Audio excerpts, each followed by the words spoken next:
Bulletin की शुरुआत भारत पाकिस्तान के बीच चल रहे विवाद के साथ। बता दें आपको कि सीज फायर के बाद पहली बार केंद्रीय कैबिनेट की बैठक हो गई। अब कैबिनेट कमेटी ऑन सिक्योरिटी की भी एक अहम बैठक है। पहलगाम आतंकी हमले के बाद अब तक सीसीएस की 2 बैठक हुई हैं। सीसीएस की तीसरी बैठक होने जा रही है और माना तो ये भी जा रहा है कि बैठकों का मकसद ऑपरेशन सिंदूर के बाद रणनीति है। पहलगाम आतंकी हमले की जांच, सीज फायर के बाद के हालातों पर विमर्श करना है। सीसीएस की बैठक में प्रधानमंत्री नरेंद्र मोदी के साथ रक्षा मंत्री राजनाथ सिंह, केंद्रीय गृह मंत्री अमित शाह, वित्त मंत्री निर्मला सीतारमण, राष्ट्रीय सुरक्षा सलाहकार अजीत डोभाल मौजूद रहे। सूत्रों की अगर माने तो बैठक में रक्षा मंत्रालय, गृह मंत्रालय, विदेश मंत्रालय के अधिकारियों की रिपोर्ट और इंटेलिजेंस इनपुट के आधार पर कोई बड़ा फैसला भी लिया जा सकता है।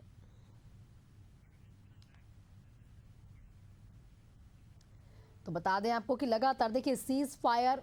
हुआ, सीज फायर के बाद जिस तरह से पाकिस्तान की हरकतें रहीं, उसके बाद भी लगातार बैठकों का दौर जारी रहा और कह भी दिया गया था कि अगर पाकिस्तान की तरफ से कोई भी नापाक हरकत की जाती है तो उसका मुंह तोड़ जवाब भारत जरूर देगा। जिस तरह से आतंकी गतिविधियां पाकिस्तान की तरफ से होती हैं, अगर उस तरह से कोई भी हिमाकत पाकिस्तान ने भारत के खिलाफ की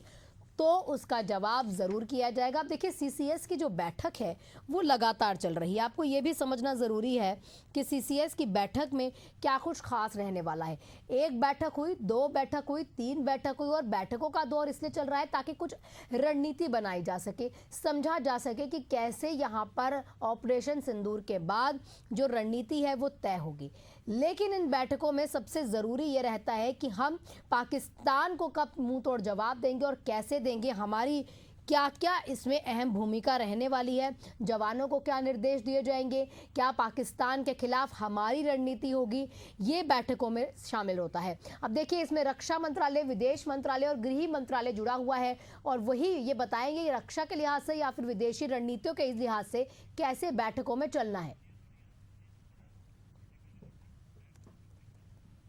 हमारे साथ हमारे पॉलिटिकल एडिटर मनीष वोरा जी जुड़ चुके हैं अधिक जानकारी के साथ। सर, थोड़ा समझना चाहेंगे कि किस तरह से इन बैठकों का दौर, क्योंकि लगातार जारी है, तीसरी बैठक भी हो सकती है, बैठकों में क्या क्या रणनीतियां तय हो सकती हैं, क्योंकि इसमें रक्षा मंत्रालय, विदेश मंत्रालय और इसी के साथ गृह मंत्रालय, 3 मंत्रालय मिलकर इस बैठक का कहीं ना कहीं अध्यक्षता कर रहे हैं पीएम मोदी के साथ।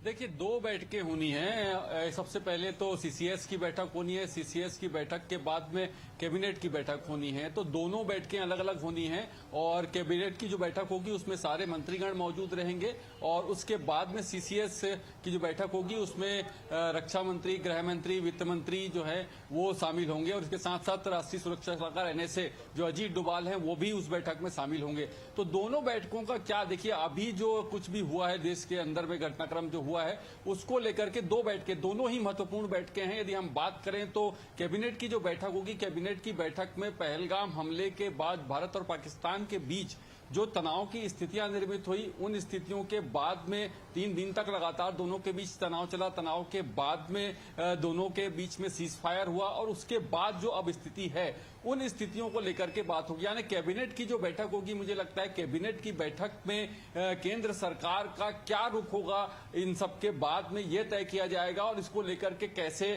क्या एक्शंस होंगे, क्या राजनीतिक रूप से चीजें होंगी, कैसे चीजों को हम फ्लोर करेंगे, क्या उसमें लोकसभा का विशेष सत्र बुलाया जाएगा या इसके साथ साथ सर्वदलीय बैठक भी बुलाई जाएगी। इन सारी बातों पर कैबिनेट की बैठक में फैसला हो सकता है। उसके बाद यदि हम बात करें सीसीएस की बैठक का, तो सीसीएस की जो बैठक रहेगी जिसमें रक्षा मंत्री राजनाथ सिंह, वित्त मंत्री निर्मला सीतारमण और गृह मंत्री अमित शाह और इसके साथ साथ राष्ट्रीय सुरक्षा सलाहकार भी मौजूद रहेंगे। तो इसके पहले भी पहलगाम का जो हमला हुआ, पहलगाम के हमले के बाद में 2 बैठकें सीसीएस की ऑलरेडी हो चुकी है। अब ये तीसरी बैठक सीसीएस की होने जा रही है। तो सीसीएस की जो बैठक होगी, सीसीएस की बैठक में पहलगाम हमले के बाद में जो कुछ भी हुआ है और सीज फायर की जो घोषणा दोनों देशों के बीच हुई है उसके बाद की जो परिस्थितियां हैं उसमें जो अलग अलग मंत्रालय हैं, गृह मंत्रालय है, रक्षा मंत्रालय है और इसके साथ साथ जो वित्त मंत्रालय है, इन तीनों ही मंत्रालय के जो अधिकारी हैं जो उनके तरफ से और उसके साथ साथ इंटेलिजेंस, इन सारी लोगों की जो रिपोर्ट्स आ रही हैं उन रिपोर्ट्स को लेकर के मंथन होगा और उस मंथन के बाद में क्या करना है, किस तरीके से करना है, क्या लाइन ऑफ एक्शन होगा, क्या क्या चीजें हो सकती है, इन सारी बातों पर जो है वो फैसला लिया जा सकता है। क्योंकि देखिए सिर्फ कैबिनेट कमेटी ऑन सिक्योरिटी, ये सीसीएस की जो बैठक है, इससे इतर ये भी समझना चाहेंगे कि सीज फायर जब बातचीत हो गई थी, कहीं ना कहीं हमें युद्ध विराम लेना था, पाकिस्तान की जो हरकतें देखी गई उससे क्या अभी भी हम ये समझ सकते हैं, क्योंकि पाकिस्तान की सेना जो है वो कभी भी सरकार के हिसाब से नहीं चलती, लाजमी सी बात है। तस्वीर कहीं ना कहीं उन्होंने इस बार सीज फायर की बात जब हुई और शरीफ ने, जो उनके शहबाज शरीफ है, उन्होंने एक पोस्ट भी डाल दिया कि अब युद्ध को विराम दिया जाएगा, फिर भी सेना की तरफ से हमले किए जा रहे थे। लगता है कि उन पर विश्वास किया जा सकता है, क्या बैठकों में इस चीज की भी बात हो सकती है?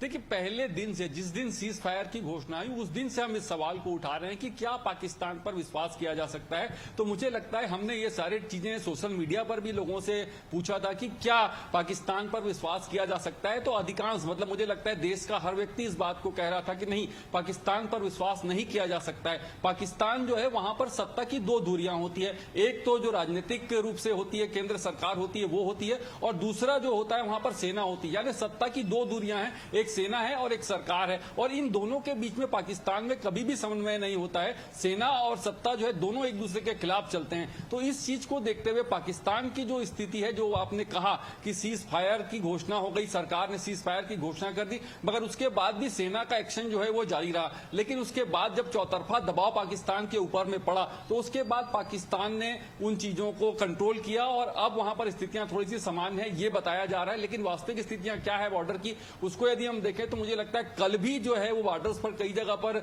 ब्लैकआउट किया गया था। तो ये स्थितियां लगातार बनी हुई हैं, और पाकिस्तान पर विश्वास करने की जहां तक बात है, तो पाकिस्तान पर कतई विश्वास नहीं किया जा सकता। सीसीएस की बैठक में भी जिन बातों पर निर्णय होगा, मैंने पहले ही कहा कि सीसीएस की बैठक में तीनों ही मंत्रालय, वित्त मंत्रालय की रिपोर्ट, उसके बाद साथ साथ रक्षा मंत्रालय की रिपोर्ट, इंटेलिजेंस की रिपोर्ट और गृह मंत्रालय की रिपोर्ट, यानी देश के अंदर जो लोग सोच रहे हैं वो क्या है, सेना के बीच में क्या चल रहा है, इसके साथ साथ यदि हम बात करें तो फाइनेंशियल रूप पर क्या चल रहा है, तो ये सारी चीजें दोनों ही बैठकों का लब्बो लुभाव यदि निकल करके आएगा, तो मुझे लगता है कि ओवरऑल एक्शन क्या होना चाहिए सरकार के रूप में और सामरिक रूप से, ये दोनों चीजें निकल करके आएगी। तो सरकार का अगला एक्शन, यानी सीज फायर के बाद अब केंद्र सरकार और सामरिक शक्तियां ने, सेना और सुरक्षा मंत्रालय, जितने भी लोग हैं, ये लोग किस एक्शन पे जाना चाहिए, क्या होना चाहिए, किस प्रकार के स्टेप सरकार को उठाना चाहिए, किस प्रकार के स्टेप सुरक्षा की दृष्टि से उठाए जाने चाहिए, चाहे हम आंतरिक सुरक्षा की बात करें या बॉर्डर की सुरक्षा की बात करें। और एक चीज और महत्वपूर्ण इसमें यह है कि यदि मान लिया जाए कि सीज फायर के बाद, जो कि पाकिस्तान की आदत बन चुकी है, सीज फायर होने के बाद वो लगातार जो है वो सीज फायर का उल्लंघन करता था। इसके पहले भी जितने समझौते पाकिस्तान के साथ में हुए हैं उसमें सीज फायर की बातें हर समझौते में हुई है, लेकिन उसके बाद भी पाकिस्तान लगातार एलओसी पर, पीओके के आसपास सब जगह जो है वो लगातार सीज फायर का उल्लंघन करते रहता है। वहां से गोलीबारी होना एक सामान्य सी बात है। देखेंगे वहां के बॉर्डर के जो लोग रहते हैं, वहां देखिए तो उनके खेतों में और घरों में कभी भी जो है इस प्रकार के टुकड़े जो है वो गिरे हुए मिलते हैं। तो ये कतई नहीं माना जा सकता कि पाकिस्तान पर हम विश्वास कर सकते हैं। बिल्कुल, तो और इन उसी सारी हिसाब से कहीं ना कहीं परिस्थितियों के बीच में रणनीतियां, यहाँ overall बैठकों का दौर लगातार अगर जारी रहेगा तो कहीं ना कहीं रणनीतियां वैसे ही तय करनी होगी। विदेशी रणनीतियों पर भी ध्यान देना होगा कि हमें बाकी देशों के साथ कैसे अपना जो है संतुलन बनाकर रखना। बहुत बहुत शुक्रिया सर आपका तमाम जानकारियों के लिए। आप नजर बनाए रखें।